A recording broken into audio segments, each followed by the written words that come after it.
Mu bingi ebyogeddwa ku Tamale Emirundi oluvannyuma lw'obulamu bwe n'ebigambo by'abadde nga ajja ayogera, kwegamba by'oyinza okugamba nti abadde omu ku bannamawulire ate nga munnakatemba ajjudde emirimu. Bw'oba ogoberera obutambi bwe, kale pulogulaamu ey'okuzika yafulumye era abantu batandika okubeera nga bateebereza okusinziira ku byabadde nga ajja ayogera. Abamu batandika okuteebereza ssente z'abadde nazo, kyenyinza okugamba nti kibadde kizibu okumanya Tamale Emirundi ssente oba okumubalirira nti obugagga bwe buli bwe buti ne bwe buti. Naye nga pulogulaamu yafulumye edda ey'okuziika era tugenda kuba tugiyitamu okukosa n'okubeera ebimu ku ebyo Tamale Emirundi ebimulita okubeera nti ajjukirwa.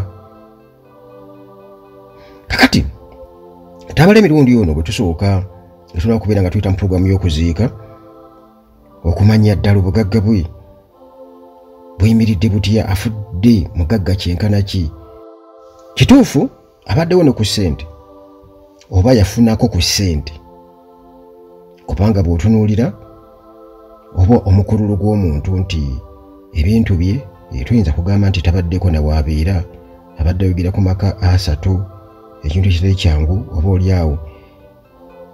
Aidha kye yakola ng'akyalina ssente ennyingi oba ekimuleetedde okubeera nti nno ate era tavuga nnyo mu bagagga, kubanga obuvunaanyizibwa bunene nnyo.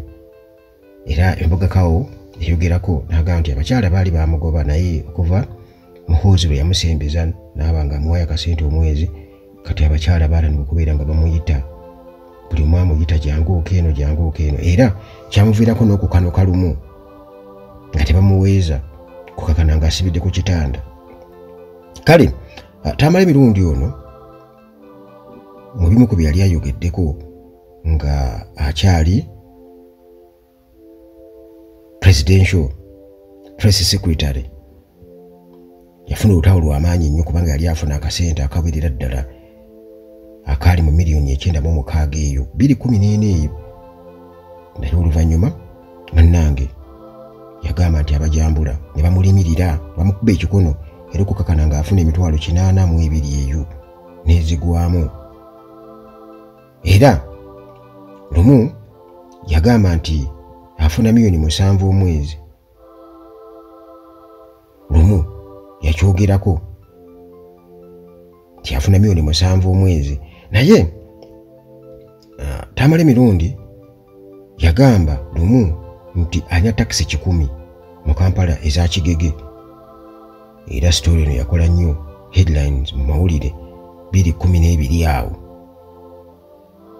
Kitegeeza nti 1992 emmotoka zino eza Kimonyi eza Kamonyi Kigege, kitegeeza nti zaali zimuwa ssente bw'abanga yali azirina kuva mu mwaka ogwo, era nga bategeeza okuba nti miliyoni nga ziringa 240 oba buli mwezi z'aba afuna, bw'abanga afuna emitwalo 8 okuva mu buli takisi mu kiseera ekyo. Naye ebyo byonna munnange tebiriko nnyo obukakafu buli awo, naye nga wafiiridde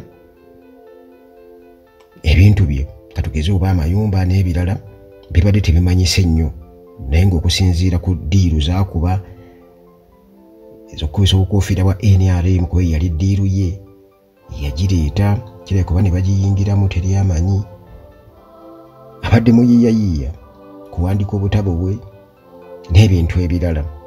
Ssente z'abadde afuna mu bantu ababadde bamukozesa okubeera ng'alumba abantu abalala, abo nabo abadde akolerawo ddala akasente ak'amaanyi, akasente abadde akafunawo awo. Naye ng'obugagga bwa Tamale Emirundi toyinza kugamba nti bumanyise nti oli aveeyo akunnyonnyole. Obutuufu bw'obugagga bwa Tamale Emirundi kiyinza okubeera ekizibu.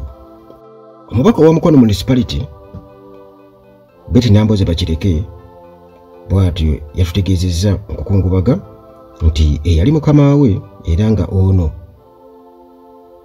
ye yamumentalinga, kwegamba ye yamufuula kyali, kubanga ajjukira nti bano bw'oba waliwo mu biseera ebyo ku CBS baali b'amaanyi nnyo, ttiimu yali y'amaanyi nnyo era bakolaganye ebbanga ddene mu byamawulire newankubadde nga buli omu yakwata kkubo lirye, naye Nambooze agamba nti Tamale Mirundi obutabo bwabadde nga ajja awandiika obubaddemu ebirowoozo olumu ebinyiiza kugamba abadde awandiika ng'akuba ttooki mu byobufuzi ebya Uganda busaanye okubeera nga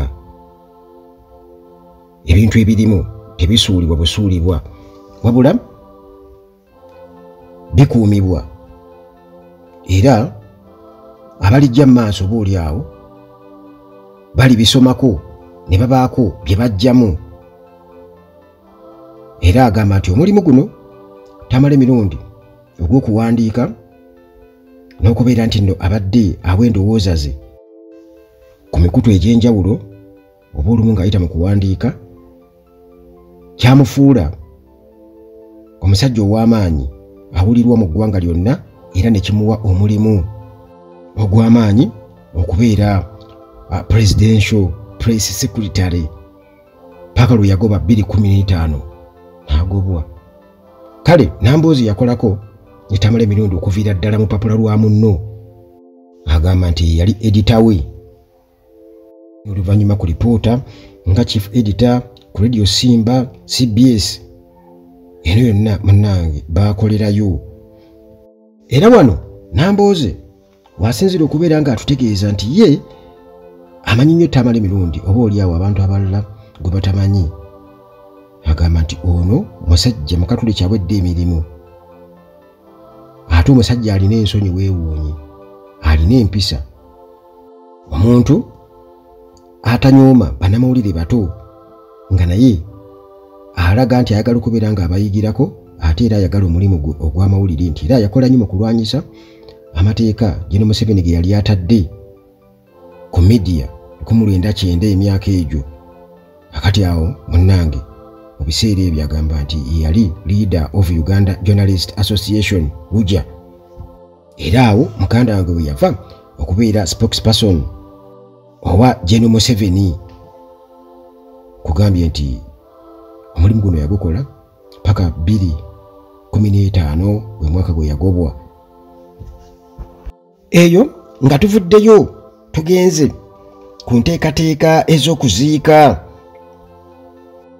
Olunaku olwajjo abakulira enzikiriza y'obuwangwa n'ennono babadde batutegeezezza nga bwe batayagala bannaddiini kwesembereza kusabira mwoyo gwa Tamale Mirundi.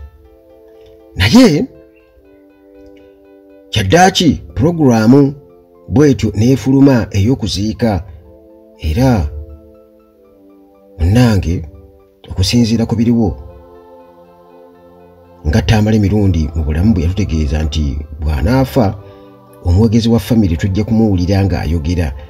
Kati famire ey'omugenzi Joseph Tamale Mirundi bano baafulumiza dda enteekateeka ez'okuziika era nga bano batutegeezezza nti wajja kubaawo okusabira omwoyo gw'omugenzi ku St. Javiera Catholic Church Bonnamwaya ssaawa 4 ez'okumakya olunaku olwaleero olwokuna ssaawa 4 ez'okumakya okusaba ku St. Javiera Catholic Church Bonnamwaya ssaawa 4 ez'okumakya.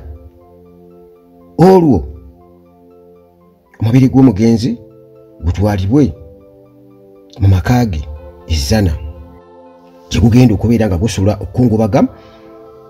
Abakungubazi bajja kubeerayo. Kati olwo olunaku olwokutaano omubiri gw'omugenzi gutwalibwe ekyengera era wagenda kubaayo misa ssaawa 4 ez'okumakya ate era omulambo gusuleyo. Katulu ku Lwomukaaga omubiri gw'omugenzi gugenda kutwalibwa ku kyalo ekiyitibwa Kalagala ekaliisizo Rakai district. Era munnange okungubaga kubeeyo ku lunaku olw'omukaaga kitegeeza nti omubiri gw'omugenzi gulina ssulayo ekalagala kaliisizo Rakai district. Era munnange abakungubazi bwe batyo bamukungubagire ab'eŋŋanda n'emikwano. Kale munnange omubiri gwa mirundi olwo ate bakuteeke mu nnyumba yaalugwo ey'olubeerera okuwummula ssaawa 8 ez'amala g'ebyemisana. Era ku kyalo kino kalagala kaliisizo mu Rakai district.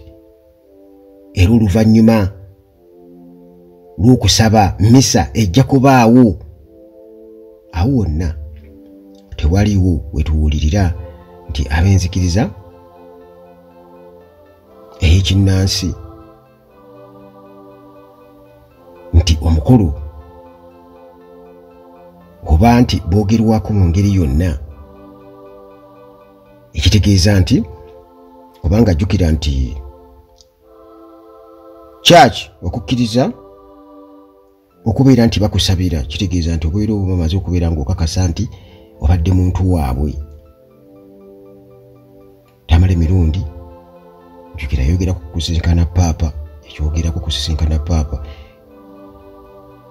ndowooza era awo oba we basinziira n'ebintu ebirala oba oliawo byabadde akola nga alaga nti musajja mukatoliki awedde emirimu.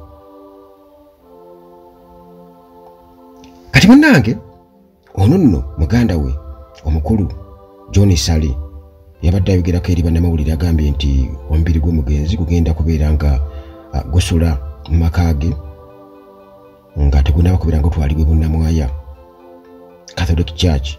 Era bagenda kusooka kubeera kuguzaayo kawuwe mu maka ge ndowooza bakutambuze nga bwe yayogera naye yayogera ku maka ga mirundi 3 naye ekansanga sinalaba ndowooza tebagenda kugendayo. Kale ekyengera yorede ne Zana batubuulidde olwo gutwalibwe ekaliisizo Rakai district okubeera nga azikibwa kunaku olw'Essande era ssaawa zinaagenda okuwera okusinziira naye kisisuubira nti basobola omuzika ssaawa 8 zijja kuba mu 10 eyo. Oba oliawo olwa pulogulaamu z'abantu abamu ndowooza kisoboka bayinza okuba nga waliwo abalina okubeera nga baziika nga kirina kuba nga kikolebwa ssaawa 8 naye si kyangu nnyo omuntu omukulu muziika ssaawa 8 zitera kubeera mu 10 eyo. Kale newankubadde Tamala emirundi abadde nga akyogera ng'omusajja omuganda era nga ayogera ku kubeera nti nno abadde ateeka ekitiibwa mu buwangwa n'ennono era nga olumu abadde ayogera ku busajja bwe obuzibu ennyo bw'ayinza okusindikira bw'aba akubanja oba bw'oba olina gw'obanja ne bumubanja. Era nga ab'enzikiriza ey'obuwangwa n'ennono bamwogerako ng'omusajja abadde teyasuula bintu bye era nga bagamba nti yabadde wanzikiriza naye ndowooza ate okubeera ow'enzikiriza kirala